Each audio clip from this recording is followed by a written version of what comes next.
There was a brief moment in American history where you could have gotten a sizable percentage of American men to worship Master Chief. I think the window has passed, but... I don't. I think if right now, today, you said Master Chief was one of the presidential candidates, I think instantly we all go, he's got my vote.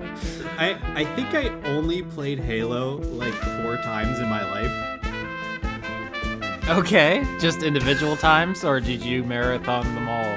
No, just 4 individual times. Okay, I don't know if you got the optimal experience. Did you beat it? Like, did you play the game in those, or did you just do like a quick death match and you're like, that's one play? And I went over to my friend's house, who had been playing it religiously, and then he just proceeded to beat my ass one-on-one for 3 hours every time, and to the point where I went, well, this isn't really fun, and we're not friends anymore. And I think he's like a Christian extremist now, so, you know. That's a shame because, well, I mean, a lot of things are a shame about that, but the Warthog escape sequence with like the theme playing is really good. I'm sorry about your friend. Look, these things unfortunately happen. The same thing with Call of Duty. Part of this is because they did not realize I needed glasses until I was in like the 8th grade. And I'm also colorblind, so shooters were just like blobs moving around killing me, and I could never determine who was on my team or not. Well, look, if I ever develop a good Master Chief impression, I'll record some quotes being like, actually, left-wing beliefs are good, actually, in a Master Chief voice to, you know, that you can put into a sunflower, see if it's awesome. Now, I know this has been debunked and disproven, but can you, if you do get that ability, can your first voice line be like, thank you, suit, for sucking me off and keeping me in the action? Yeah, in the Master Chief religion, the priest robes do jerk you off. That's like the Master Chief Pope is always getting jerked off during service. Yeah, that goes real great with the wine that makes you gay. The religious robes that jack you off are pretty good. I think we got something here. We could start a movement. I'm Austin Yorsky, patreon.com/Austin Yorsky. If you want more tasteful comedy like that, more socially conscious, politically aware comedy like the priest robes that jack you off, you can find it over there. All the podcasts that we do. Next up, I'm just going to pass it along to Quinn Larios, my best friend. Oh, well, that's very nice. You're like my 18th best friend, but, you know, I'm glad I'm your number one. Holy shit. No, I love Austin so much. Hi, my name is Quinn Larios. I do a podcast called Weekly Manga Recap. You can find it anywhere you search for that. You can also support us on Patreon at patreon.com/Weekly Manga Recap. I am playing DiCaprio Devereaux, a diamond dragon. I have a lot of items. I have a zipper costume rack. I have my Gucci sunglasses, the Dyson Sphering, Illusion, Neverendol's disc, the landscape, the perfect pearl ring I still have, but that's now me. That's like embedded into me now. So I don't know if that can ever be taken. So maybe I should take that off the list, but I'm leaving it in for now. The RIP Prada bag, the beautiful quill, my designer pearl chocolates, my Morbean banana, and a ladder. Those have never been fully taken out of my inventory yet, so they are still there. Okay. Hey, I'm Laura. I play Doc Hop, and I'm, I don't know, Austin's biggest nemesis. I'm coming for you, Austin. Oh. I don't think you want that smoke, Laura. Oh my gosh, like, yeah, if you play Austin in the story mode, at the end you have to fight Laura. They're like destined rivals. Look, Austin, you may not know why yet, but like, that story arc when it comes, you'll see. You're facing me on the top of the tallest building in town in the rain. I pull off my shirt to reveal the Yakuza ferret tattoo on my back. And it's like, you really fucked up so bad. Unfortunately, her hitboxes are fucked, so it's almost impossible to determine where to dodge. I've got a trash bag of holding, an out-of-date pop-up book of Goblin history, Lucky Plush Rabbit's Foot, trading card deck of No Synergy, plastic spy kit, tinfoil hat, a dire muskrat with a fancy saddle, a floppy disk that's probably going to tell us where Dad's stuff is, a digital reminder watch, and some golden gym shorts. Hello, I'm Dan. You can support us at, I almost said twitch.tv/Austin Yorsky. That's not a real place. Not yet. You can support us on patreon.com/Austin Yorsky. If we reach our next funding goal, we'll eat Matt Mercer live on camera. Dan, what's your relationship relationship to Austin? We gotta know now. What's my relationship to Austin? I'm like a growth he had removed that just it didn't die off. It just kept going. We have a mostly religious relationship now. I'm his priest. He got me some cool robes that I'm excited about. Well, okay, hold on. If you're my priest, maybe you shouldn't be using the jack-off robes around me. I think there's maybe been some controversies about that historically. I no longer have a gavel of dispel magic. I have a Surgeon General's coat, my golden gloves of contact mic, my anvil, humdrum's ring, a TV lamp, my compass of plane shift, and I'm currently fighting 2 of my old items. So, stuff's happening, things are going on. I will eat Matt Mercer, and here we go. I'm torn between addressing what you just said and introducing the episode because I try not to talk about other D&D podcasts on ours. I'll give you a third option. Austin, if you want that religion to take off, it shouldn't just be the priest robes that jack you off. The religious outfit that everyone in the religion wears, kind of like the Mormon special underwear. Like, everyone's religious clothes should jack them off. Ooh, and could the Eucharist get you high? Can my robes be better at it? I feel like there has to be a status thing. Maybe I think as the priest, the robes do it like more sensually rather than just like going all at it. Quinn, I'm gonna say the Eucharist can get you high, but there needs to be a competition element to this, and that's only one of the Eucharists in per sermon will get you high, and you have to make sure no one figures it out, or there is a punishment.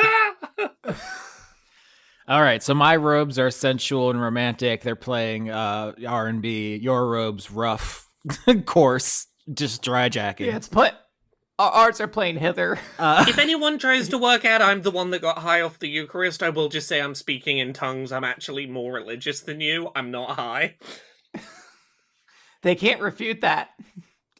I was just going to say, it's been brought to my attention that the next season of Critical Role is taking place in a world where all the gods are dead, and the current season of Adventure Zone takes place in a world where it's a bunch of incongruous biomes that are like jigsaw puzzled together. So I just want to say I've been made aware of all that. It's going to be pretty crazy when they start their next episode and say, if we reach our funding goal, they're going to eat Austin Yorsky.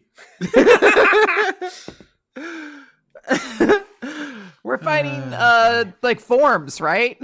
We're like aren't like pauldrons trying to kill us?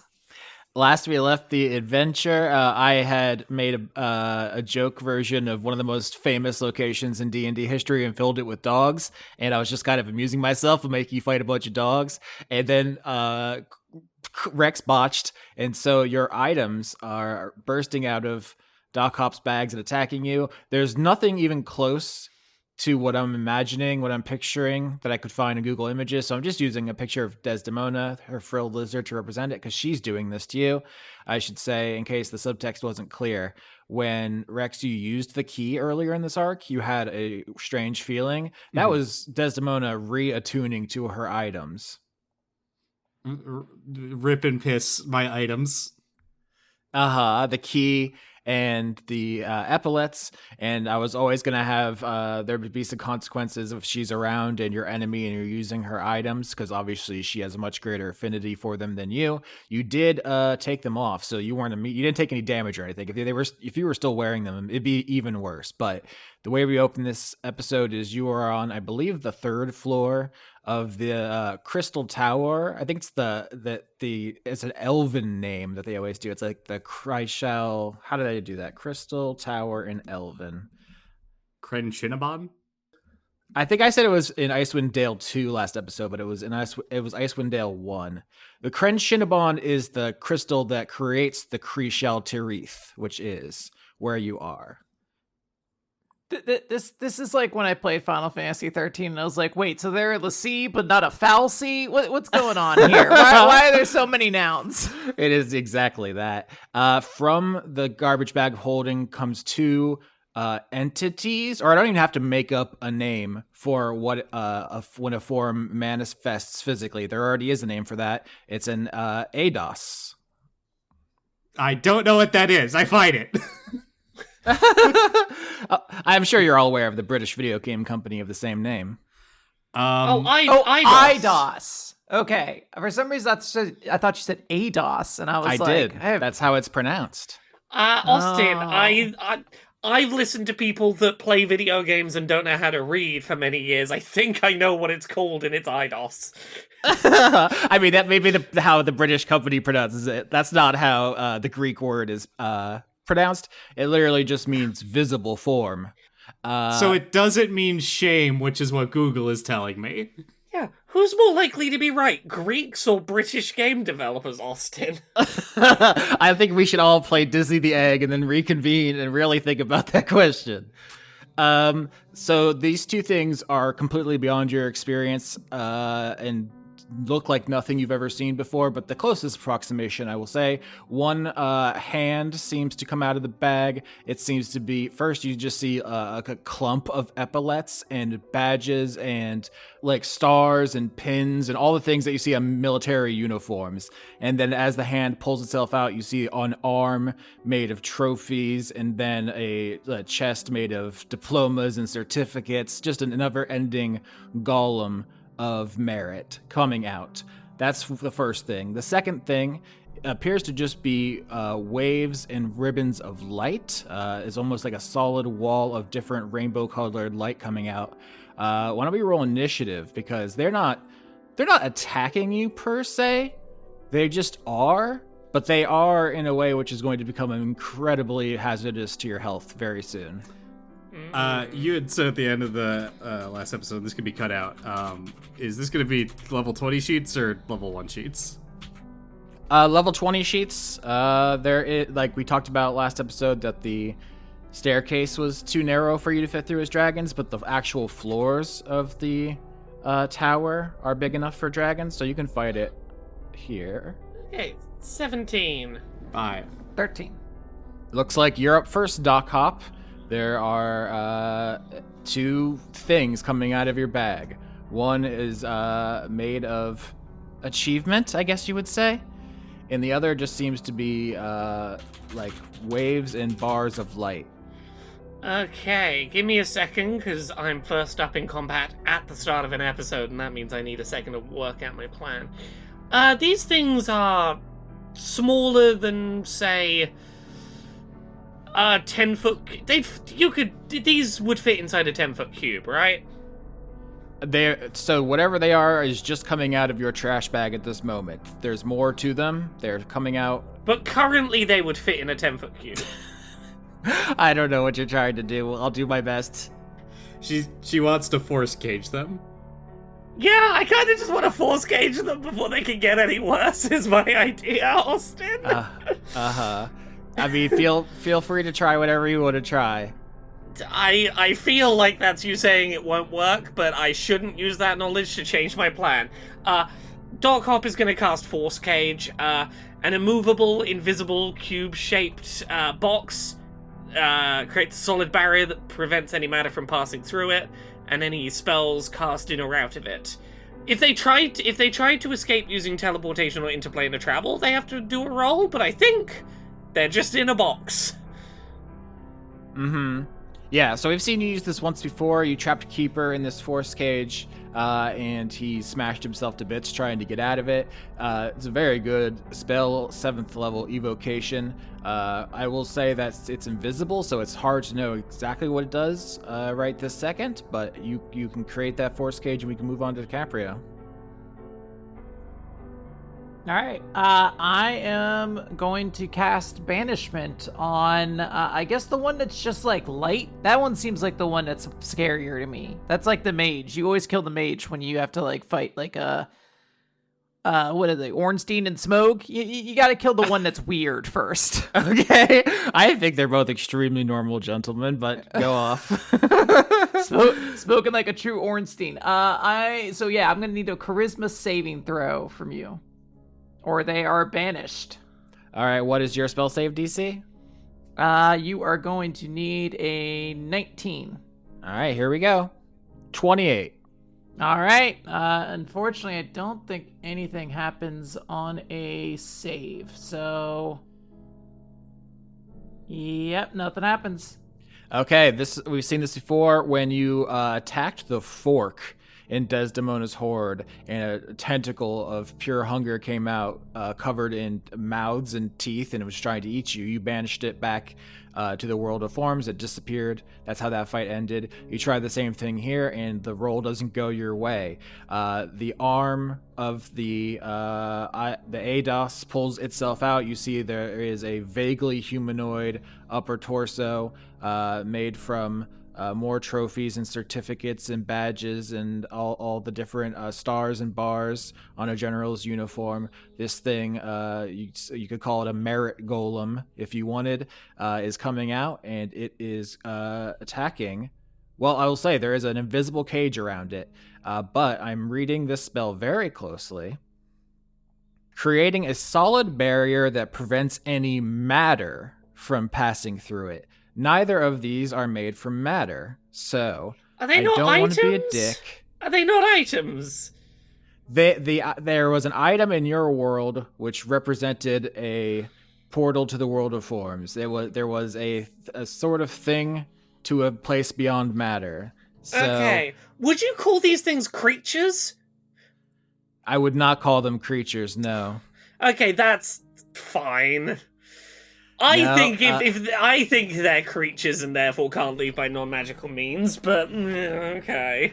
Yeah, no, they are not creatures. I'll tell you that for free.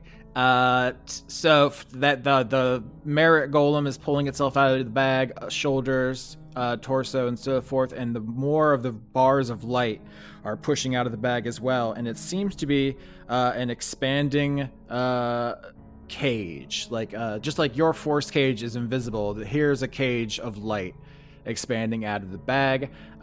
This looks pretty bad. Let me see here. Dexterity saving throw, everybody.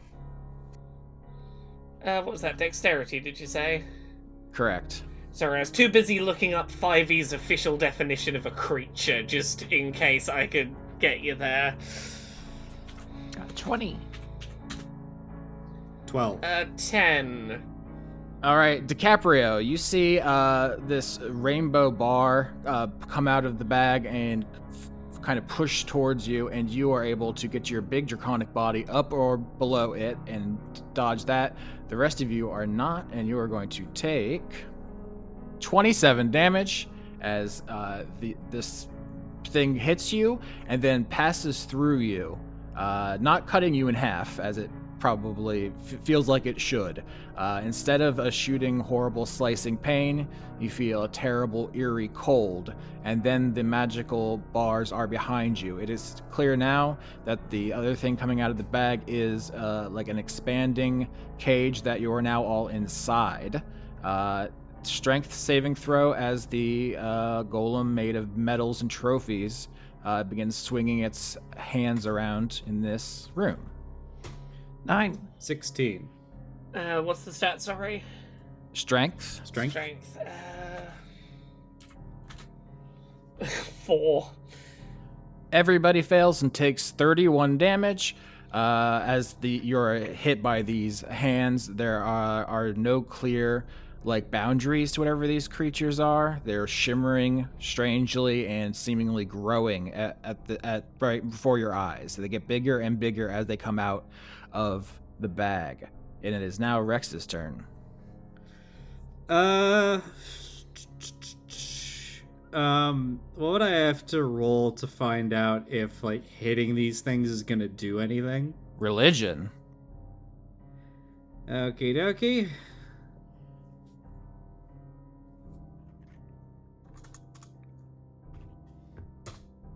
$16? Yeah, I was looking for 15. I will say that you think you might be able to beat them back in some way. If you really put your nose to the grindstone, you could force them back in some way with damage, but it seems pretty difficult. And there's no way of killing these things because they're not alive, because they're not creatures.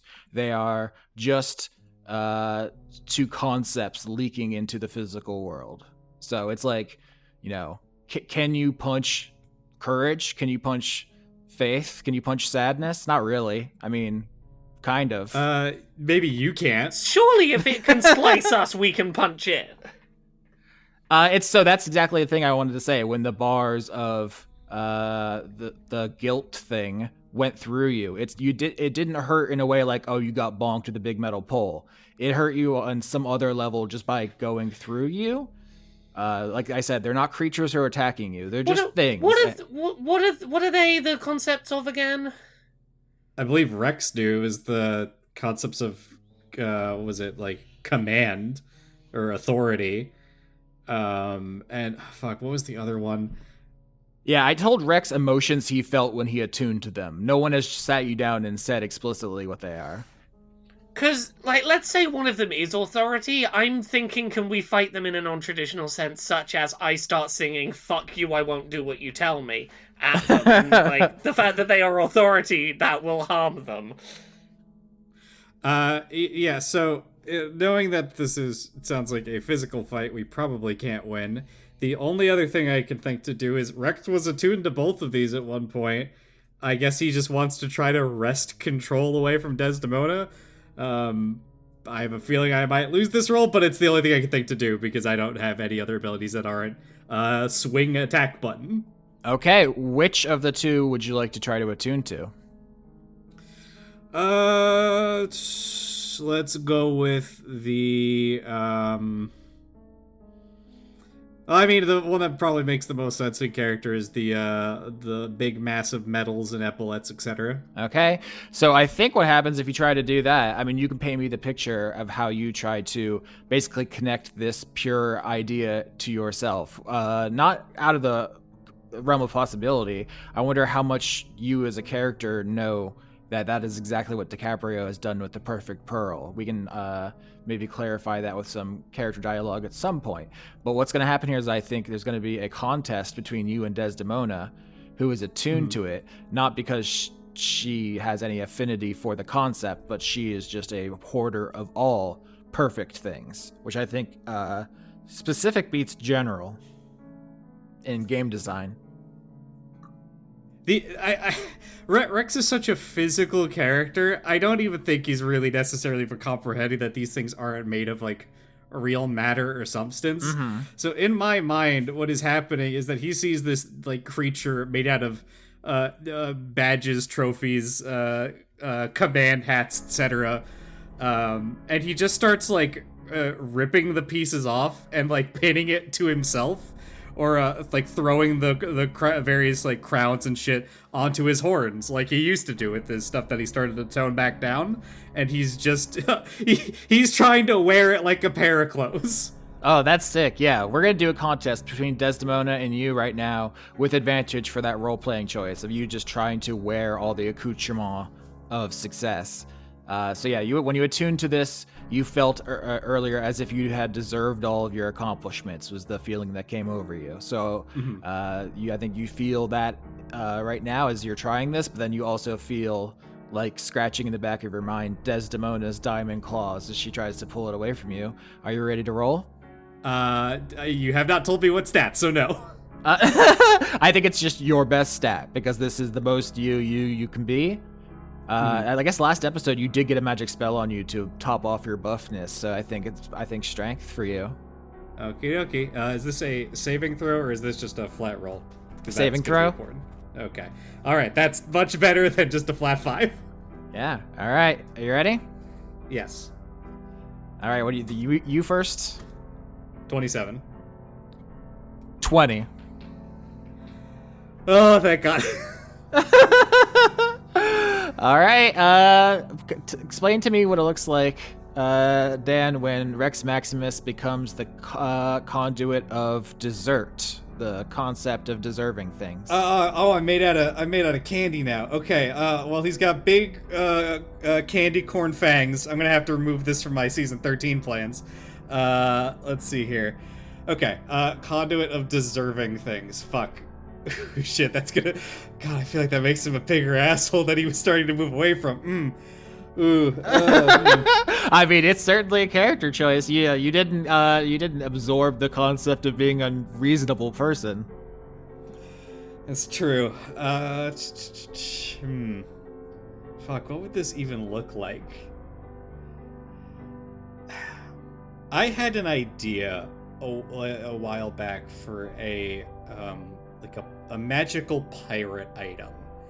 that was like a hook hand, but the hook, it was like a dragon's head, and every scale was just a golden coin from this pirate lord's hoard.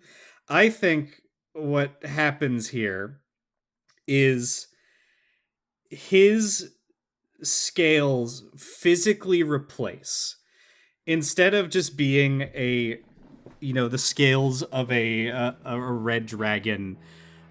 Every individual scale is a metal. Every like ridge of his horns, because you'll see like, horns drawn, they have those like ridges that they grow out of like a dragon or a goat or what have you, is just another layered crown. Fuck, what would wings look like? Wait, is this a permanent forever change? You're just walking around like a bundle of metals, or is this just like a brief thing that before you like absorb it fully? Because that's crazy. First of all, fuck you, fan artists. Ever trying to draw this guy again? I mean, I think we've like talked about how dragons can like kind of change their forms, right? I don't think he's like literally metal to the core, right? I think if anything, this is like surface layer, or maybe something that can be suppressed to an extent. But he is attempting to hold in an entire concept in a physical body, and that's gonna have some levels of like permanent effects. Maybe that means not every scale is always a metal, but when he is not actively trying to rein it in, that is what is occurring. When you particularly feel like you deserve stuff, you're just medals to the core. Like, it's like, I guess the equivalent of like what would it be? You like flexing a muscle is him having to like drag it back, and then when he's relaxing, it's all in its like full glory, I guess. And in the moment before he reins it in, that is what he is like. His body is being, at least the outer shells of it, right, are being replaced with these various trophies and things like that. Like his teeth now are just like the fucking crowning swords you might see given to someone like ceremonially at the end of a long career. Or his claws are the fucking Master Chef knives, I think, that they give out at the end of like those seasons. We've talked before, like a motif of the season is that a dragon is not a lizard. A dragon is like willpower, which is, I think, something that Bolingbroke said specifically, and that your bodies are all malleable. You're turning into Dragonborn, you're turning into elves, you're turning into whatever. So I think, yeah, there's this thing that comes out of the bag made of meritus awards, and you just start grappling with it, pulling parts off it, slamming them onto yourselves. It looks like you're being overtaken and like almost devoured, and then you start devouring it back. Here's the thing I want. Dexterity Constitution saving throw. Doc Hop, as the crystal that Desdemona has been using to watch all these things, starts glowing red hot in your hand. Constitution, did you say? I did say that, yeah. Okay. 18! Oh, that's very good. Yeah, the crystal starts growing hotter and hotter and hotter. Too much to touch, but before you take damage, you can do something about that. It's clear that Desdemona is doing something to it. How's about this for a thing I can do for it? My body can just be made of steam. I hold it with the steam. Steam's pretty hot. Sure. No, you won the roll, so you are holding it for a second. I'm saying something else is about to happen, but you have not taken damage. Okay. Can I just shove it back in the bag? I mean, there's something coming out of the bag right now. It's kind of a clown car situation. You could just hurl it across the room. Is there anywhere in the room that's particularly dangerous that I could throw it to hopefully destroy it? Yeah, anywhere. You're in a big room. You just throw it. I mean... Okay, I guess I just throw it. Yeah, I mean, spoilers. You throw it, and before it even gets to whatever corner of the room you threw it, it explodes, because that's what Desdemona was doing, which was trying to blow you up. Joke's on you, Desdemona. We were kind of getting our asses kicked, and now people won't get to see how your lair kicked our asses. They're gonna get the least preview of your lair. You lose. you're right now. You're all inside this greenish, bluish crystal tower. All the walls are shimmering, colorful. You can hear the sound of gnolls running up and down the tower. In fact, I think you see someone like at the back stairwell, like fleeing down from wherever they were above you. They were like waiting for you to come up so they could fight you, and they're just actually peace out because whatever's happening here is too fucked up. We're at the end of the order. Rex, you have used your turn successfully to channel that form. One more thing's going to happen here. I'm going to make attacks on DiCaprio 19 and Hop 19. Does that hit either of your draconic ACs? Yep, that does. Okay, so Rex is buried under trophies and certificates and diplomas and so forth. Both of you feel pain in your backs, like in your armor, as you have been shot in the back. Let me do something here. Yeah. 10 and 19 damage to DiCaprio and Hop respectively. Something has shot you as we go back around to Doc Hop's turn. Okay, I message in the group chat. Hey, Rex, do you want us to just, like, buy time for you to try and fuse with the other thing? Or are we fighting the other one? I don't think I can be more than one thing. Also, I don't need to be feeling deserving and guilty at all times again. That wasn't particularly pleasant. Yeah, I think Dan has intuited that the reason you never got the kind of connection DiCaprio did with the pearls, because you did have two, and you cannot have two. You can only have one. I'm now pondering how would Hop want to be guilty all the time? Seems like a lot. I mean, that might like force her to like fucking get off her position and like pick a girlfriend, but Do you have 4th level spell slots? I do, yeah. You can take Banishment for me. We know Banishment does work. They just have a really high save. Ooh. Yeah, But- what's the thing that it's gonna be? You just send something to another plane of existence. It's a charisma saving throw they need to do. Charisma saving against my spell DC. Sure, yeah, I'm gonna use one of my spell slots for. Also, real quick, do you want to look around the room? Because something just shot us. I don't think it was the guilt thing. I think someone else is in this room. Would you have, like, the magic eye vision or something like that can see true sight? I've got... if anything's invisible, I can see it. Let me... where's the thing? Yeah, I can see the true form of any shape changer or creature concealed by illusion or transmutation magic. Austin, is there anything in this room that I can see with my special eyes? So you can, yeah. Can I get a perception? So to you, you can see what's happening as easily as if there wasn't any magic, but you still do need to see it. Fuck, botch. I see nothing. Laura, tell me what item the Cymbeline... I could have gotten through this turn without any rolls. I could have not rolled this turn. Fuck. What item do the Cymbeline steal from you as they flee the tower? I feel like the one that makes sense for me to lose is the one that's about me not being snuck up on and shit. I no longer have the kid's plastic spy kit. Okay, so Cymbeline out there setting little traps and taping hairs to door frames and so forth. What other kind of stuff do spies get up to? My thing explicitly designed to prevent me getting stolen from has been stolen. Pieces of shit. Back to my actual turn. Before the wonderful idea that I should look around. Yeah, I'm gonna borrow banishment and cast that. Okay, sounds good. I have to roll against your spell save DC, which is what? 19. 20. Wow. Oh damn. Very close. Oh, can I add the 1d10 now? No, that's add a d10. I can't take a d10 off of you. Can I? I don't think so. No, I don't. I don't. No. Okay, continue. I failed to do the thing. I'll spend a round deciding if I want to get guilty again. Okay.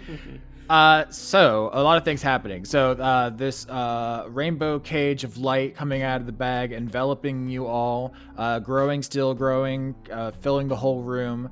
There are gnolls running out of the tower in fear. Some invisible Cymbalines are mixed in with them, shoot you a couple times in the back and run your pockets on their way out. This is the second time, try to banish guilt itself back to the world of forms and are unable, and we are at DiCaprio. Yeah.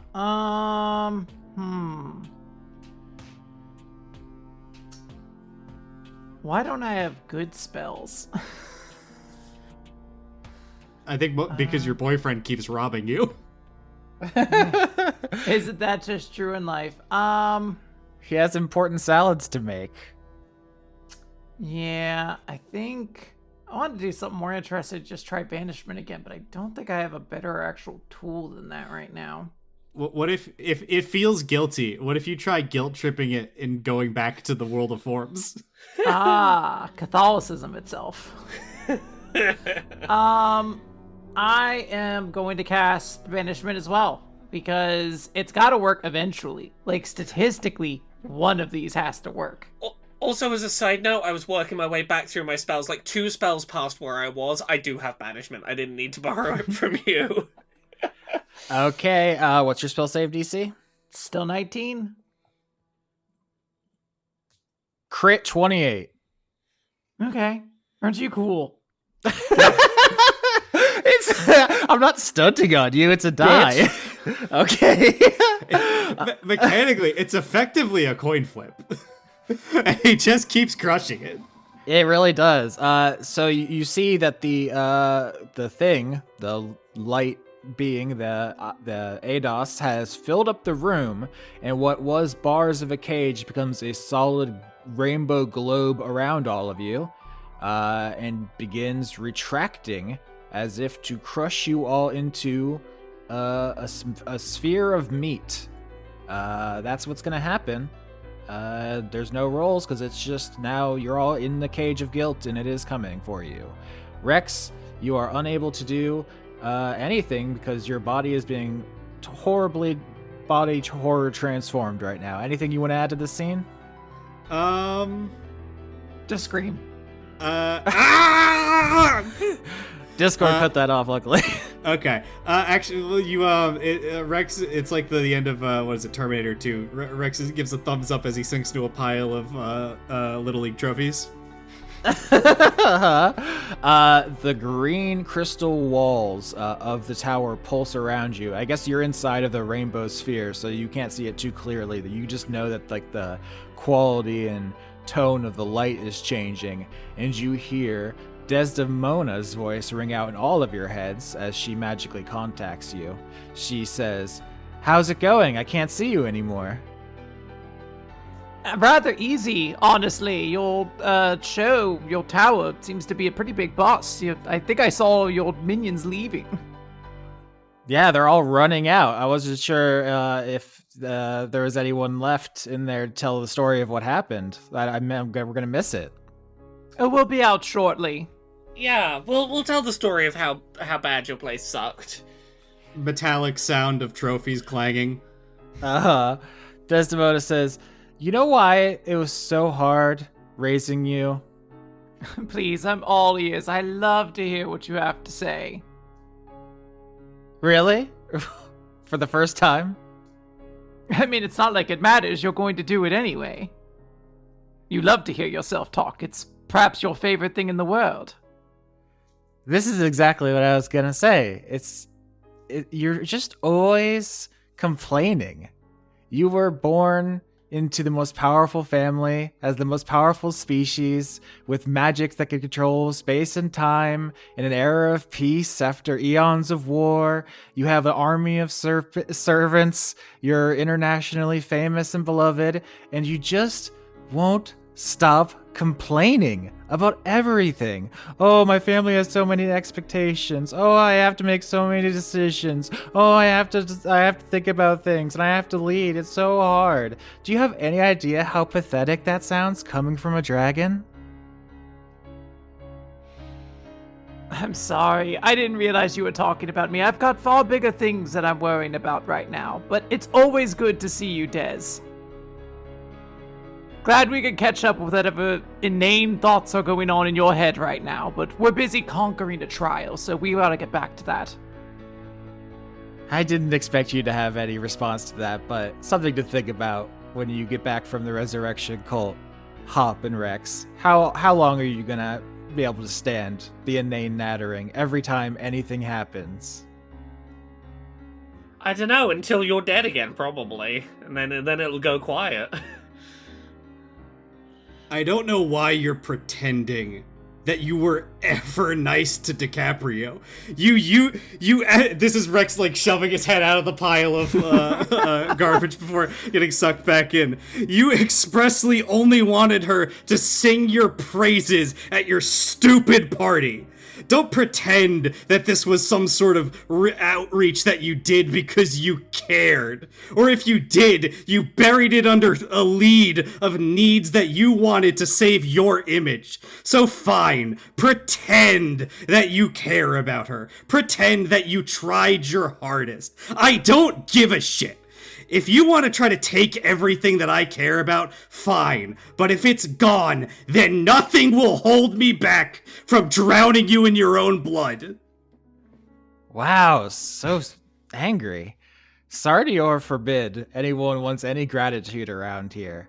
Just something about this family. I don't generally give a lot of gratitude towards people who just suck and then die. Just doesn't really feel like a good use of my time.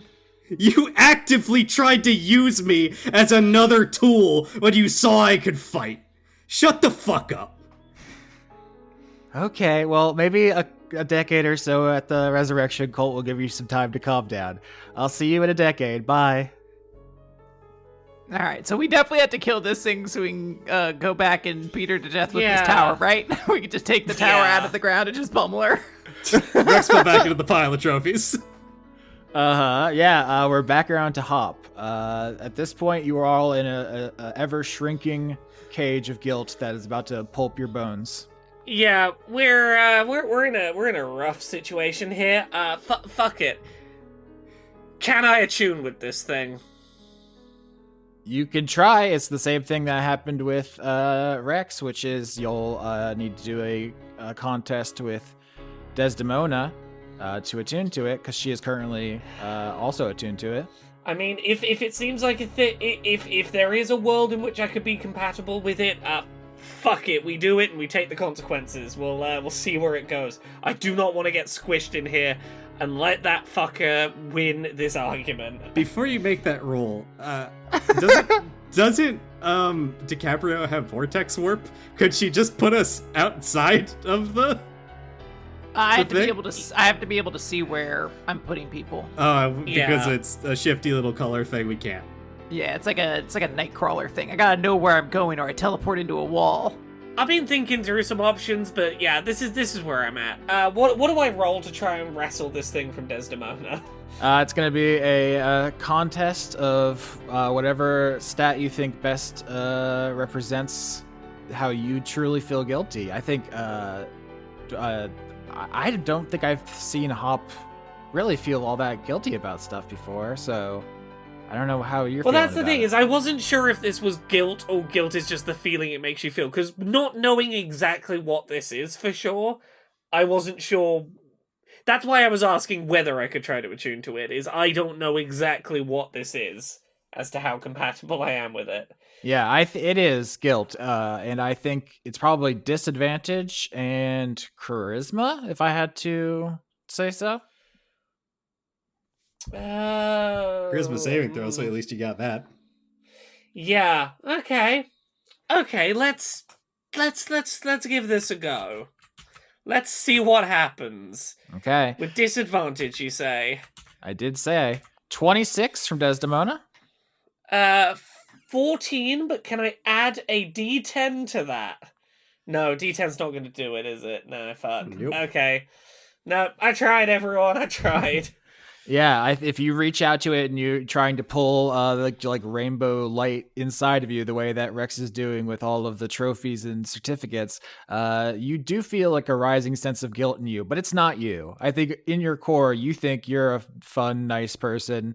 You don't really. I mean, you have felt bad, but it's not a defining characteristic. Yeah, like I was trying to think it through, and I was like, there's a couple of places where I think Hop does feel guilt, like around not supporting Rex in the last arc, and particularly around the fact that she had a bunch of successes and Rex had a bunch of failures back to back.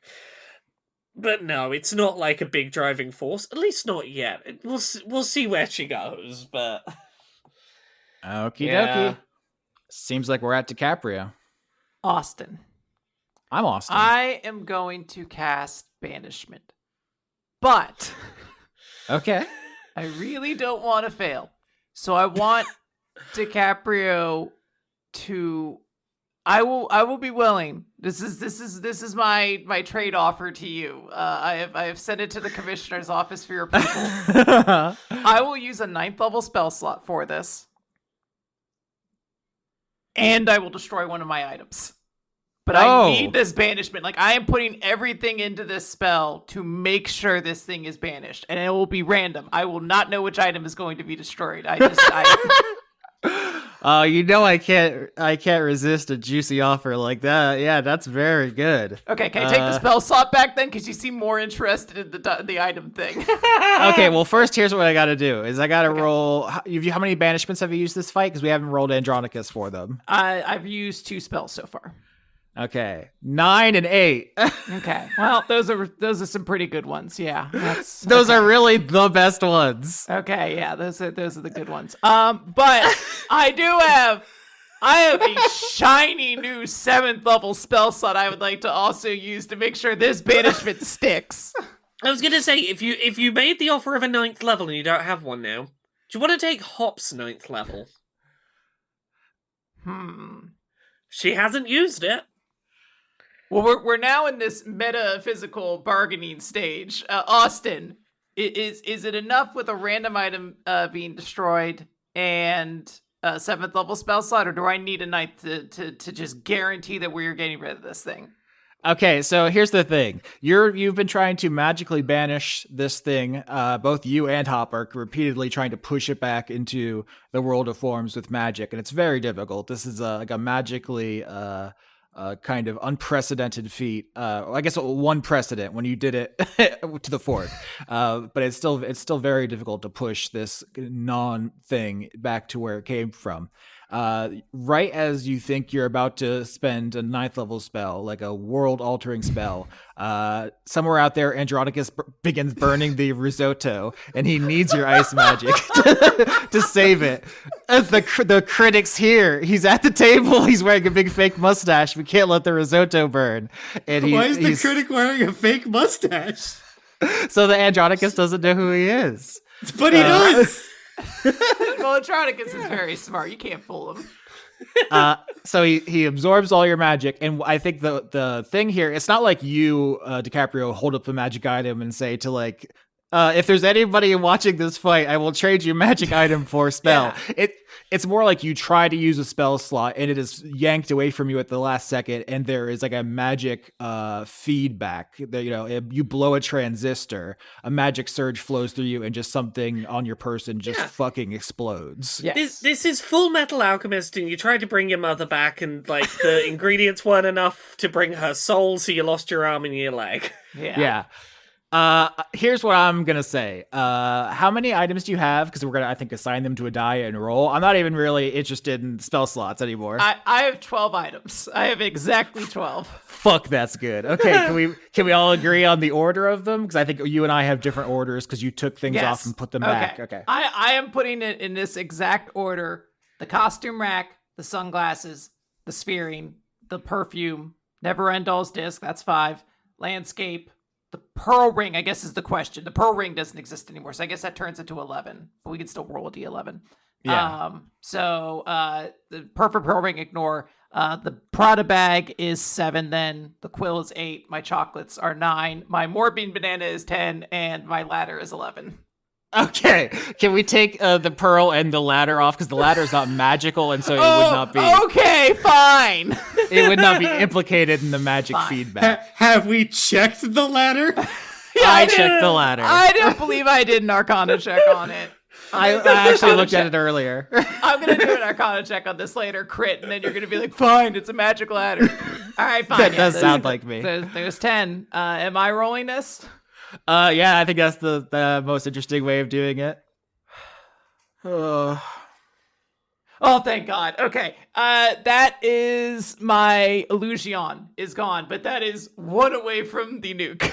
So there's like a moment where it looks like the excess mana is going to go into this nuke, and then it just diverts and goes right into my bottle of perfume, and immediately the room is just like shattered in like these absurd illusions, these like glamorous, sort of DiCaprio level illusions are just going to fill this room as like the banishment starts to take effect and push this guilt monster to another world. Is it like that one episode of SpongeBob where they go through the perfume department and now everybody's coughing from all the fumes? Yes. You have ruined the Crystal Tower with Sauvage. It smells like a fucking what's the black and white store? Sephora. You've eternally Sephora'd the tower. I love the way you in maximum boyfriend mode describe to Sephora as the black and white store. I've held many a bag in Sephora. Like a child being like, can we go to the big red clown food place? And you're like, oh, McDonald's? Yeah, I guess. Yep. All right. So you painted a good picture here. You trying to magically, you and Hop really both trying to magically push the light out of this world, not even back into the bag necessarily, just somewhere else. And magic ripples through you as Andronicus steals the spell slot you're about to use, and then your perfume explodes, filling the room with powerful scents and a panoply of illusions. Anything anyone else wants to add as you defeat the Crystal Tower here? All the gnolls that I had planned for you to fight have fled. I think that's when Rex kind of bursts out of this these piles of trophies that I imagine start to like dissipate after that, or like almost how would I visually describe this? I guess they would kind of like melt and then just flow up into him, right? If he's absorbing this thing and it's not actually real matter.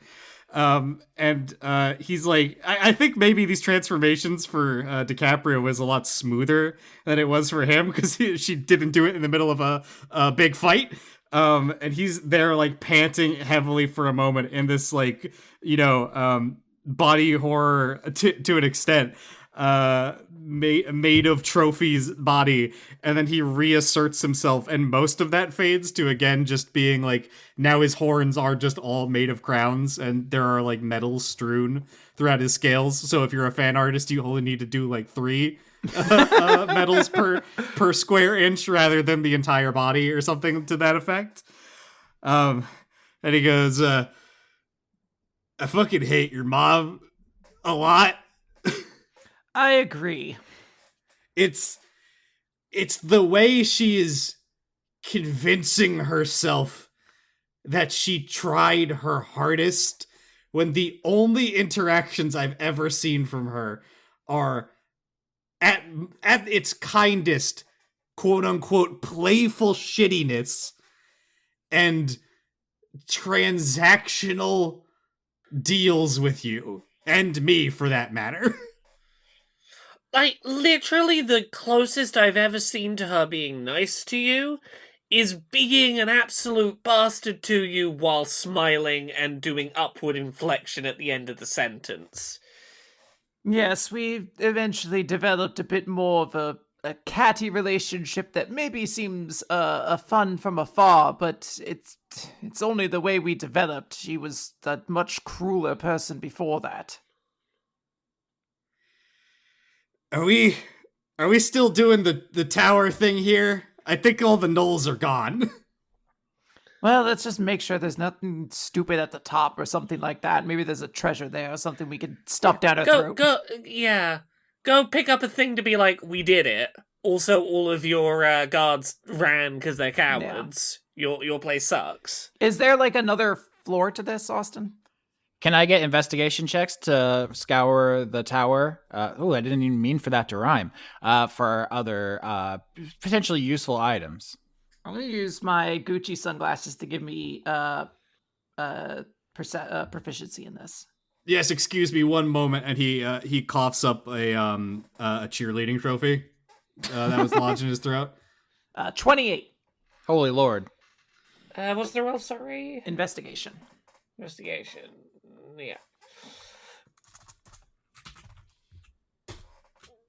12. 9. Only DiCaprio succeeds, I will say, as you climb up the rest of the tower, which, if you've ever seen a picture of the Chrishell Tarith, it looks like taller than like a mountain, and then you play Icewind Dale and it's 3 floors tall. So I don't know. I don't know how to reconcile that. Can we talk about how when they named this, they just took the word crystal and changed one letter? Oh yeah, absolutely. That's what I was saying earlier. I was like, "What's Elven Crystal Tower in Elven? Crystal Terror. It's the same thing. You fucking well. At least Tarith is like a little more of a change. Chrishell is just one letter different. That's just lazy. As you look through the tower, DiCaprio, you can find one item that fits the theme of the Horde here, which is items. Or do you want to guess what it is before I tell you? The other floors, you have found a library full of books. You found like a machine shop full of parts that were used to make prosthetics. On another floor, you find a gym full of like free weights and exercise equipment. You find some laboratory full of strange potions. Is it like dangerous knowledge or something like that? Is it like or like improvement? Yeah, I think I said last episode I thought it was self-improvement once we went from, self-help bodybuilding books to prosthetic arms. So that feels like a slight against poor Ulysses. It's like, oh, what best represents you? I don't know, maybe some self-improvement. Like I think I said this last episode. Rex's interpretation of it is that even if she like tried to pick gnolls for something that would be resistant to the his radiation breath because they're already mutated to shit. To an extent, she is projecting what she believes on people, and if she's not doing perfection because she doesn't want competition, the closest you can get to that is constant self-improvement. Mm-hmm. I'm glad you all intuited that much, because the idea is that she was not here for most of Ulysses' life. She was literally either dead or working for the church, and didn't get to know him that well, and is sort of making some leaps. And she's like, oh, Ulysses likes to fight. He's always fighting that dire tardigrade, right, to get better, and training with Rex and stuff. So it makes a kind of sense. It's not just random. She's not like, oh, you like bubblegum, but it's just also not quite right. It's the kind of thing that's going to be really easy to pitch to Ulysses as she don't get you. She subscribed him to a bunch of people's TikTok courses. With a 28, though, you can find one magic item that is relevant to one of your hordes. Quinn, you get final say because it was your role, but anyone feel free to brainstorm an item you can find here. I also, while you're thinking about it, got to say the final boss fight I had prepared was 4 hyena gnolls. There are 4 types of hyena, so that worked perfectly. There's a striped hyena, a spotted hyena, a brown hyena, and an aardwolf. Have you ever seen an aardwolf? This isn't even D&D. I just want to show you a picture of an aardwolf. Oh, of course. I didn't actually know they were. Are they like? I guess are they like true hyenas or like just the closest relation to them?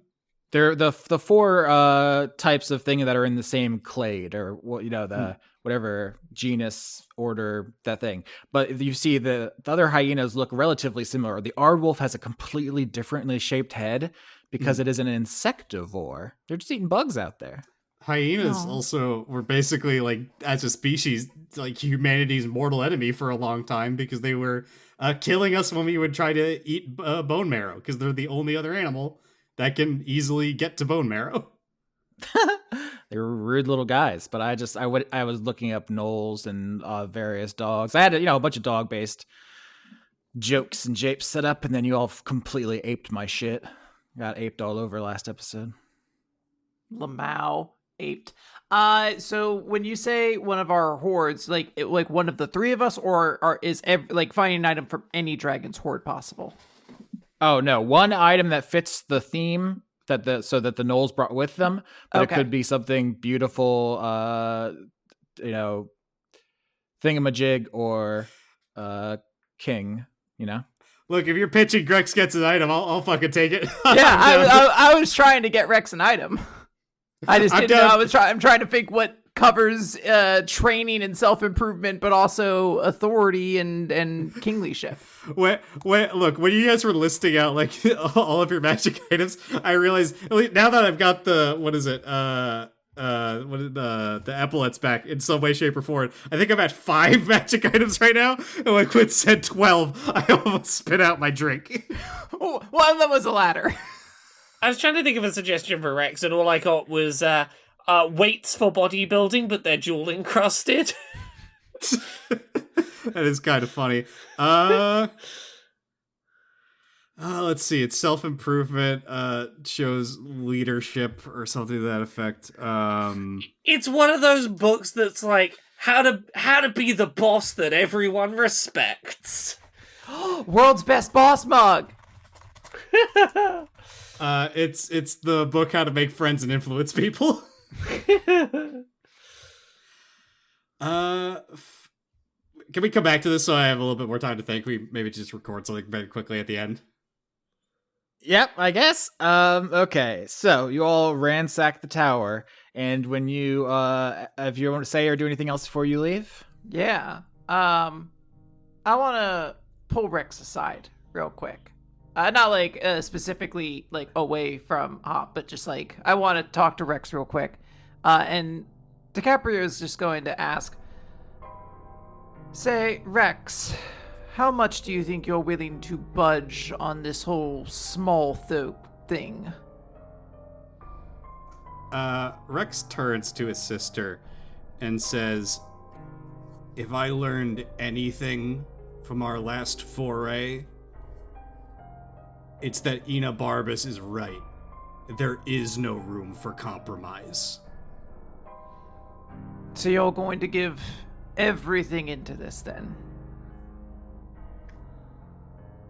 Of course. When have I done anything less?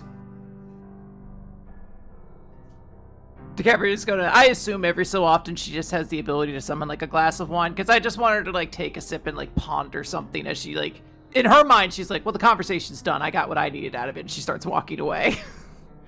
Yeah, your zipper costume rack didn't explode, so presumably you keep a bottle of wine in there. Oh, wow. That's a smart move on my part. Rex will say, do you actually care about them? Some. Is it just the competition with your mother for you? Is that why you're doing this? It's rarely ever about that, Rex. I only have one goal in mind. Then why are you trying to beat her at being the hero of small folk? You can't win that fight with half measures. It's one thing if you don't really care about them, but if you're still trying to win, you have to give it your all. Indeed. Perhaps the time is to do something a little bit more extravagant. Oh? And DiCaprio's she's heading out. Like she is walking out of this tower at this point. So it sounds like the party ransacks the tower. You find something for Rex's horde and head out. There's not all the gnolls have fled. You have completely destroyed Desdemona's chance of winning Ulysses over here. So, Ha, loser. As you exit the Krishal Tarith, you see all the assembled dragons roughhousing with the gnolls and hooting and hollering. They all clap when you come out. You see Desdemona immediately huff and fly off, annoyed, as all the other dragons come out to clap you on the back and tell you, ask you what happened and tell you how cool what they saw looked. And Ulysses is, already thanking you for kicking the shit out of all the gnolls. It's overwhelmingly positive. You all have done a great job this arc of looking cool and not embarrassing yourselves. Except for me, I looked pretty bad. Important question. What happened to the key? Is it like the physical item itself gone? Great question. When you banished guilt itself back to the world of forms, the item, the perfect key, is still in the bag of holding for now. Okay. Yeah. All right. I just wanted to get that on the air because Rex intends to toss it to prevent this from happening again. Yeah. This is it is an artifact, so it cannot be destroyed. It can only be unmade, but you don't know how. I think there's this, in this world, if the One Ring showed up, you would say that it is like, it is a artifact with a connection to ambition itself, is like how people in this world would talk about that ring, if you catch what I'm saying. Yeah. And I guess to a certain extent, Rex has neutralized the epaulets, but the, DiCaprio the pearl, but that key is open and actively dangerous and kind of just a hole in reality, which is not great for, the current state of things. Rex will actually look around to see if he can spot Enobarbus amongst the crowd, since he knew he was here earlier. Absolutely, yeah. I want to say that the party is gonna return to DiCaprio's lair. That was the last audition, and as everything's gonna wind down, Ulysses is actually gonna say to the party, I have a lot to think about. I have to make a lot of decisions. I will be back. Everyone enjoy DiCaprio's cool party, and is going to head off to think about the results, and then you all are left at this party for one last group social scene before the end of the arc. So, if you all want to corner Enobarbus and talk to him, you can do that. I would like to talk to Lace real quick, because my mother left the party, correct? Desdemona just bolted. When you came out of the Crystal Towers, she flew off. You don't. Yeah, that's your current understanding. But she's not there. She is not there for me to actually say something to her, correct? Yeah, that appears to be the case. So I'm going to talk to Lace then, and I want to be like, oh, could you relay a message to my mother? I imagine the news is going to get to her after this, or rather before this, but it's a shame she's not here for me to say it to her face. Send her the message. Thank you, Mother. Actually, remove the mother part. Fuck her. Thank you for allowing me to realize the best version of myself, because I've realized for far too long I have let you think of me as a daughter, and now you need to think of me as your replacement. Should I capitalize the R in replacement, my lady? Yes, and spray it with something disgusting that she has to smell. Okay, I was going to say, you and your siblings came out of that tower quite pungent. Is there anything you want me to do about that, or is that a choice? Or are you being bold? It's worth it to be bold every so often. Oh, and Lace, you'll be the first. And DiCaprio's just gonna kind of walk away. Okay. Ominous, yeah. Fucking Aqua Teen Hunger Force, tonight, you. Doc Hop, your goblin is here, and Rex, York, the Aarakocra are here. If you want to say anything to them before the group social scene, you can do that as well. I want to do some kind of roll to end this date on a... Well, what am I trying to do? I want to say I want to dedicate that last mission where we did so good that all the gnolls ran away to my date, but in a way that seems tailored to both of them. And I want to know what I roll to do a real good, I'm definitely saying this just to you. I will say that in addition to you being careful about how you talk to the Goblin all arc, you did a couple of incredible rolls. You smashed the smooch roll specifically at one point, and I think there was another one as well. I have to go back and listen because I have a lot of notes to sort through, but Yeah. I think you've been doing really, really well, and I think you're like one roll away from accomplishing something that I really didn't think was going to be possible, which is balancing these blue women somehow. Can I make an argument for deception in that I am trying to trick both of them into thinking it is about them and it couldn't possibly be about the other? A diabolical precedent. No, the diabolical president. Okay, let's roll. Diabolical president of smooches. And I don't get any kind of like advantage or anything on this. No. Oh, I haven't used that plus D10. I haven't used the plus D10. The Dark One's own luck. Yep. I got 24, but I'm adding the D10 to it. Oh no. A perfect 10, so 34. You're really pouring it on.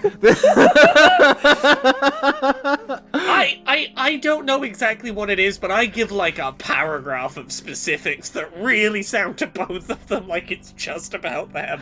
Yeah, no, I need you to paint this very specifically because for the audience, in case you got lost in the math there, 34 to be the Pussy Slayer. I don't know how else to put it. Yeah, I'm not sure that I am a roll of 34 good at this, but I don't have 34 Riz, Austin. I think it's something along the lines of, hey, that... sorry, give me a second. Yeah. I gotta remind myself the core tenets that I need to be meeting here. I'm trying to think if can anybody else remember the other roll that Laura smashed? I think there was like two specifically that were Blue Goblin related that were really high. I only remember. Actually, I don't remember anything. It's been a long time. We're all dust in the wind. It's been a while. Okay, so I need something that could fit with either a sadist obsessed with status and celebrity and a control freak who's trying to destroy old cultures, and I feel like status and control freak are the intersection points. So I think it ends up being something like, oh, did you, you saw those gnolls run out, like, before we'd even finished the tower? I had them so terrified of my position that they did exactly what I wanted them to. Like, it's a lot of things like that sound very specific to say, oh, that's very status, nah, it's very control freak. I remember the other thing you did. It was when you honked on Bobo. You did the crit jar hooting thing, which was like you did a rock star performance that got everyone mad wet. Through the fire and the jugs. Yeah, and so that, and then plus this third thing, like you put on such a virtuoso, hot shit performance that you actually with a 34, it's in the form of iambic pentameter. Like fuck. It's a poem that you could read to the rhythm of the Pokemon theme tune, which if you did not know, anything in iambic pentameter you can do to the Pokemon theme tune, which is fun. Also, that's all of one of the Brontes. All their poetry also fits the Pokemon. Yeah, I believe it's Emily Bronte. Yeah, all of Emily Bronte's work will fit to the Pokemon theme tune. And so I think I was out sick the day they explained what iambic pentameter was in 7th grade English class, and I was confused for the rest of my life. No, don't explain it to me. I refuse at this point. I won't explain. I'm 29. I'm not going to learn it now. I won't explain it well. It's can you do it to the Pokemon theme tune, then it's iambic pentameter. I'm sure that's what Shakespeare thought when he invented it. Did not invent it, but did perfect it. Did a real quick search for most erotic Shakespeare poem. That is, of course, Sonnet 129. That apparently is the consensus among academics. If you want to look at that, get real horny. But Yeah. By the end of this, I am describing like the hot and sexy night we're gonna have once this date is done to the Goblin, who is just nodding along. And with this third mega success, you accomplished something that I really didn't want to give you unless you really worked for it, which is the ability to juggle these two women who hate each other. They're not suddenly best friends, but they both will put up with the situation because of you, if that makes sense. Austin, I have one question I gotta ask, Of and I course. need your opinion on this now. Is Yeah, put me on the spot. now that this date is done, how does the Goblin feel about how it went? That's a great question. That is the I have a follow-up to that after this, actually. that is the thing I'm kind of putting in my back pocket now, is that I think you may have driven this goblin like lust mad or something. I think you may have fucked this goblin's brain up in some way. Look, Austin, do I need to add a third tall blue person? I don't know. Do I now have a side thing going with the Goblin? I'm not sure 100% how the goblin goes on from here, because there's going to be a time skip after this arc, and maybe the goblin is like obsessed with you and a little freak, or maybe you have. Look, I can maybe take one downtime to like live a life with this Goblin. And like, that could be like a little footnote for me, is that life I live with the Goblin. Uh-huh. Yeah. So that's something to think about. I think there's a Doctor Who episode that's basically this. There's an episode of The Magicians that's basically this. Something to think about. Following up on the conversation Rex had with DiCaprio, after seeing Hop kind of sink this at the end with the Blue Goblin, once there's like a moment of space, Rex is going to walk up to Hop and just go, "Can I ask you a question?" Yeah, go ahead. Do you know the Goblin's name? I believe we gave the Goblin a name in the first episode, and Laura, have forgotten what that was. Yeah, Rex is basically asking, because one of the things we established is that like most dragons barely remember the names of any of their small folk. Rex wants to know that because DiCaprio said that she doesn't really actually care about small folk outside of a few specific ones. And Hop has talked about how she cares about small folk, but it seems more she cares about their culture rather than their individuals. And he's seeing this extended, very complicated game that's being asked of this goblin, right? Where it can't really interact. Like this incredibly important service it's providing. And Rex needs to know if Hop even spent the time to memorize this person's name. I will say I know the answer to this, which is Laura said, you know the answer, but you're not going to tell us, which is now funny because you have forgotten. But you did write it in the chat, and I scrolled back up, and I do see it. Yeah, what was the name that I put? You have put in the chat, let's see, on August 14th, you wrote in the chat, Schmegglesby.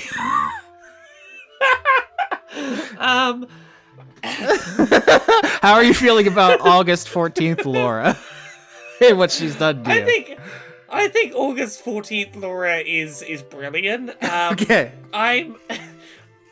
Here's how I think Hop's gonna answer this. She's gonna go,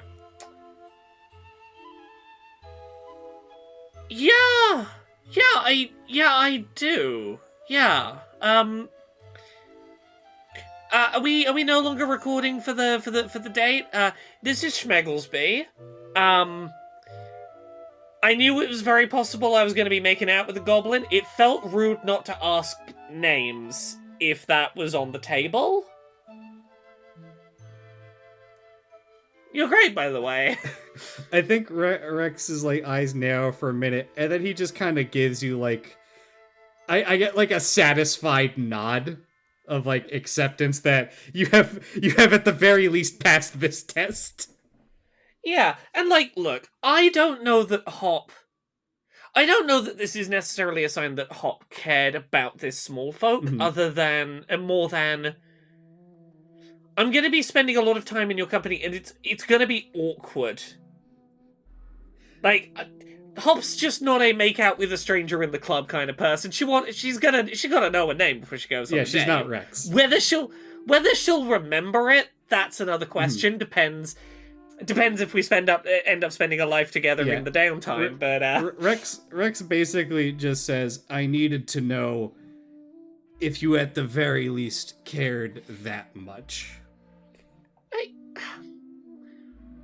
I'm not always great at caring about small folk, but there are some that stick with me beyond the stuff that they make that I have. Like, I do sometimes go down and live with my small folk for a while. I have a home in their community that I go hang out in, and I help with sifting through the trash and stuff, and there are some that I know, and some that I remember, and some that I've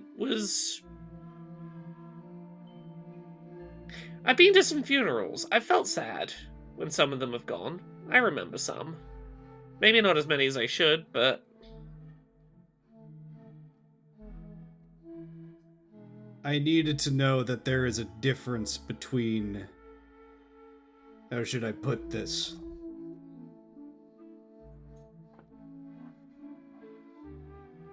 Father has a zoo. Yes. How do I put this? I know I definitely am more interested in the things that they make and care about than generally I am them. But the things that they make and care about that I hoard wouldn't have any value if I didn't think they had value. The things they make and hold on to and imbue with all of this care, despite being trash, is because they have such short lives, and yet they care so strongly about the things. And that kind of caring doesn't come from the exhibits in a zoo, you know? If I may point something out, I tried to extend their lives, and it is fully in your power right now to do what I intended to do. And I'm well aware of the choice you're making, actively in every moment, not to. As a courtesy, I will tell you this. I'm not going to let you stop me again. I'm aware of the choices my two sisters have made. And where you will fall, potentially. And I will make the exact same choice on my side. And what I will say to you is, I am aware I have that power, and I'm not saying there isn't a world where I come around or am convinced to give up a portion of myself to make that happen. I was not convinced, but I'm not saying there isn't a way that we get there. I am open to using some of my lifespan if we find a way to do this that I get on board with. I have moved on from that plan. That option to me seems already dead. Just know, I won't let you stop me a second time. And I hope we find a way to do something together. Because I do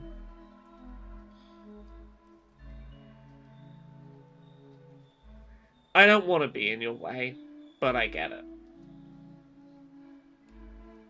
The goblin staring at you from behind that pillar. Yeah. I think you probably have had a number of goblins fall in love with you over the years. I think that's probably just an occupational hazard of being like a dragon. Yeah. But I here's the thing. I thought the thing was tall blue ladies. It turns out like blue lady can be small but on stilts. As long as the blue lady is at my face height, that works. Yeah, what if Schmegglesby is profoundly tall for a goblin? Like Oh. Ah, Not 4'5". tall by traditional standard. Not traditionally tall, but is a very tall goblin. You know what? Yeah, sure. the Caitlin Clark of goblins. Hop just likes proportionately long legs. And look, Austin, if this is 3 tall blue women, at what point do I have to acknowledge that my horde is changing? I did, since we talked about small folk, Rex does very quickly want to touch in with York, if we have a moment. Yeah, of course. Yeah, Rex is going to get to summon York to himself and go, do you have a status on the lair and its repair work? It's been a few days since these parties go on for apparently like a week at a time or more. As well, was the horde breached? I expect at the very least the Cymbalines would have tried.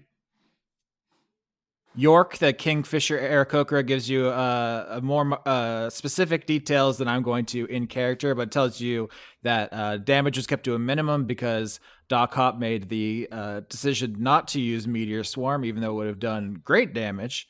And so your lair was not too profoundly battered by that fight. Everything's going according to plan. The Megalon reserves were not damaged. Everything's looking good. I just like the quote of, yeah, your sister didn't choose to tactical nuke us, so we're doing pretty okay. Yeah, no, there's that's one of the trade-offs that could have happened there. But yeah, everything's going pretty well. If there's anything you want to establish specifically, we can. But the way that fight played out was unlikely. A single breath recharge really would have changed it, but it you won. Yeah, Rex visibly exhales and says, there's still some time left in the party. You are relieved to enjoy it as you see fit. Oh, I'm going to go take a nap. Aarakocra parties are like 20, 30 minutes tops. We live much shorter time than you, and we're on a completely different time scale. Well, yeah, some of you are hummingbirds, and if if you stop eating for 20 minutes, you might starve. Yeah, fucking R.I.P. to Tiny Jeff. Fucking, he died during this party. He tried to go into heavyweight boxing. Didn't end well for him. But it was the path he chose. Incredibly light, hollow bones. It should have been in a different weight class, probably, huh? I mean, it was the feathers. They thought he was bigger than he was. Yeah, all Aarakocra are put in featherweight on a technicality. Mm-hmm. Yeah, that's the Rex just needed to make sure his small folk were okay, and then release them to his their own relaxation. Absolutely. Anything else you all want to say or do before you have your last social scene of the arc before Ulysses makes his decision? Don't think so. No.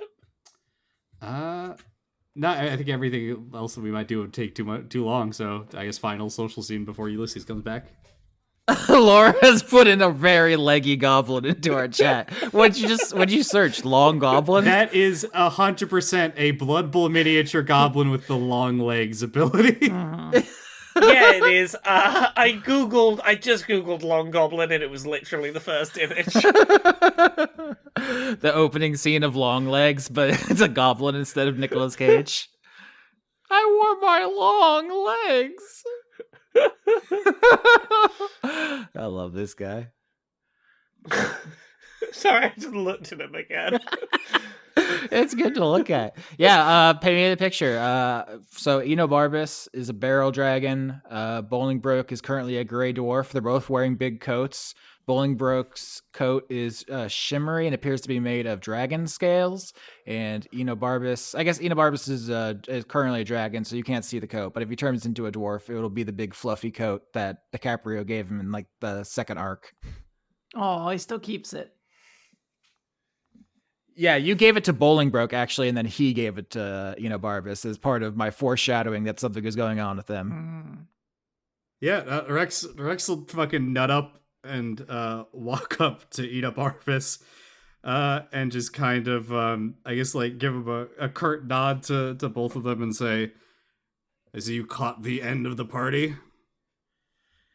What kind of things could they be doing at your party, Quinn? Is there something interesting that you have set up that they could be interacting with? I like to think VR headsets. I like to think that there's like a place where you're able to design your own outfit, and it's almost like not like I don't want to get too technological with it since we already have like an element. We already have Megalon basically, but like the idea is you just create like outfits out of whatever you're doing, like almost like Lego but for clothes, and they're just over there busy with that. Just a really fast seamstress. Using magic to try on different, increasingly large coats, because that appears to be their trademark favorite thing. There is like even currently in the real world, like a cyberpunk fashion subgenre. Maybe that's what they're doing. They're getting into like the wearable tech stuff. Well, yeah, it would be like, there's a magical booth you can go in, so you can do a try and clothes on montage. Every time you go into the booth, it's a different outfit. Yeah. And you can like do the best of DiCaprio's fits from over the years, but they're all just illusions. You're not actually touching the art. And you come over and say that they caught the end of the party, and Enobarbus says, I am here for little Ulysses, nothing more. I'd assume there is no benefit to us resuming our combat here. Not with these floors redone so recently, no.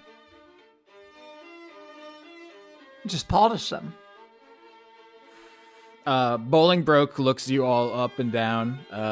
You can see that he obviously barely concealing anger at the three of you, but is still a gray dwarf, unlike the last time you saw him when he was a shadow dragon. Yeah, fuck it. Rex will just kind of look at specifically Bolingbroke, because he has, I guess, a closer relationship with Bolingbroke than he does Enobarbus, really, at the end of the day. Or had a closer relationship. And he's going to just say, I'm sorry, I failed. Interesting. Bolingbroke looks at you and looks to your siblings and says, I take it the feeling is not shared in the family. Hop says nothing. She knows better than to get into this one. It'd been much easier if we could have negotiated something. You can see Rex's hackles rise at that immediately. Enobarbus says, well, the time for negotiation has passed. We know where you stand, you know where I stand. There's nothing left to say. Oh, darling, don't be so droll and boring about this. This is a party. Live it up a little bit. There's a lot of things that can change. Don't assume everything. I think Rex will look to his two sisters and just kind of bluntly say, I'm not around them 24 hours of the day. Despite DiCaprio's latest best attempts, she can't be watching over me at all times. And she can't stop everything I try. DiCaprio's gonna take a long drink at that. Hey, I will repeat, there is a world in which I can be talked around in a situation where I don't have to imprison my girlfriend against her will in the process. There's a world in which you get me around. I offered compromise. You were fine with it in the moment until she said they had to die. Enobarbus kind of looks away from the three of you as we start getting into the same kind of conversations we had last arc. as if disengaging from you. But Bolingbroke holds your your line of sight and attention, and he says, "We can go around and around, or you could speak with your actions. You uphold the Gladys Accords. You have access to all the items that oppress the small folk. Bring them to us, or be silent." DiCaprio's walking away. Yeah. I want him to know it's not like dismissive. She's just not interested in this conversation anymore. Yeah. Ah, fuck. Hop has my key. My key now, fucker. Yeah, DiCaprio walks away as soon as these dragons start saying, "Hey, just betray your dad. I mean, hey, we're in the middle of this party. Fuck your dad over." That's what's happening there. Oh, I love my new key. Swirls it around finger. Actually, hold on. What happened to the crunch Cinnabon? Desdemona left. Oh, I guess, Ulysses still has to make a choice, so it's still physically there. We should probably follow up on that one after this. Did Hop just walk away too? Yeah. Yeah. Alright, then yeah, Rex is left to speak freely at this moment. And he just kind of looks to Bolingbroke after he says that, and nods and says, "Beyond that, I have some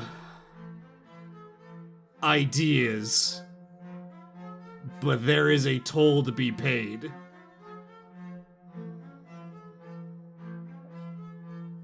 We have already given our lives. What more tolls could there be?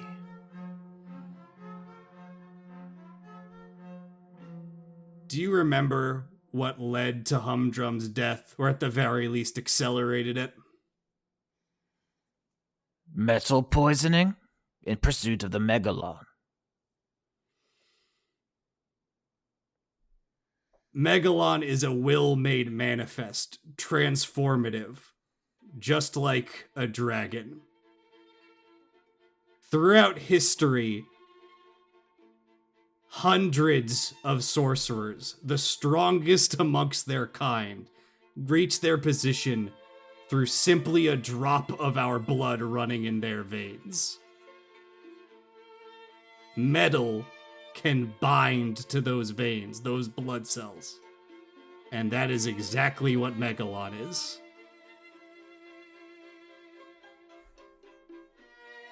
Yes, the blood is will.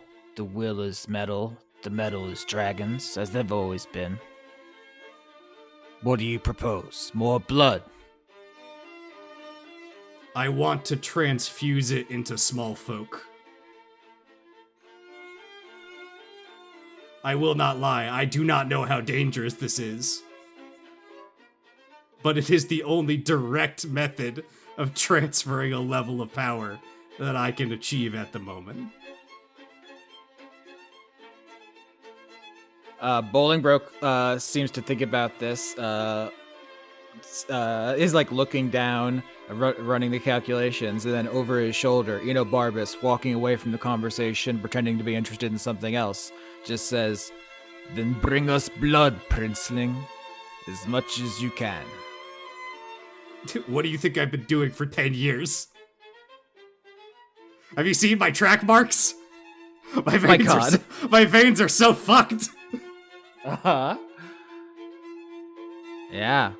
Interesting that Hop and DiCaprio walked away from that end of the conversation. I mean, that's the only reason he would willingly say it out loud, because he will not let himself be stopped. Yeah. All right. Is anything anybody wants to say or do? I would like to give a closing speech, but I think that has to wait until Ulysses makes his decision. Yeah, I'm trying to think of the most interesting way to end the episode, because I don't know what your speech is. You're springing this on me. It might be a better end than whatever I have planned. Well, here, mine... do you want me to just do mine and then you can do yours if you think it's better?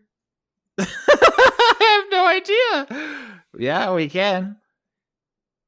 All right, so like this party is kind of reaching its slope. It's starting to like wind down, and there's a moment where DiCaprio is going to kind of like stroll through sort of like the grand like entryway where all everybody's kind of hanging out, and she's deliberately making eye contact with a lot of people as she kind of goes through this. Like she is deliberately making eye contact with her father as she walks in there, and like makes contact with Barbas, and specifically like Hop and Rex are the last two eyes that she's going to like kind of fall upon as she's like going to take this center stage, and she's going to be like, well, everybody, thank you so much for coming here and helping to make dear sweet Ulysses Day such a wonderful event, one you will surely never forget, and neither shall the Cookie Mountains, of course. This has been a wonderful, proud day for dragons. But I would like to turn my attention to the small folk here in the room. You all are quite literally the lifeblood that keeps the Cookie Mountains going. And it's important that we here recognize the small folk here in attendance today, and let this speech carry out to them to understand that small folk are being considered here within the Cookie Mountains, appreciated, valued, and uplifted. I don't want to steal Ulysses' thunder at all, but this is a moment for all of us, for all of dragonkind, to say we are actively working on turning small folk into dragons. Each dragon working on their own horde for their own small folk, collectively, as a group, united around the idea of equalizing the power between small folk and dragons. And this is the grand announcement for the new era of the Cookie Mountains. And DiCaprio is going to do this knowing full well it is going to make every single dragon hate the living shit out of her.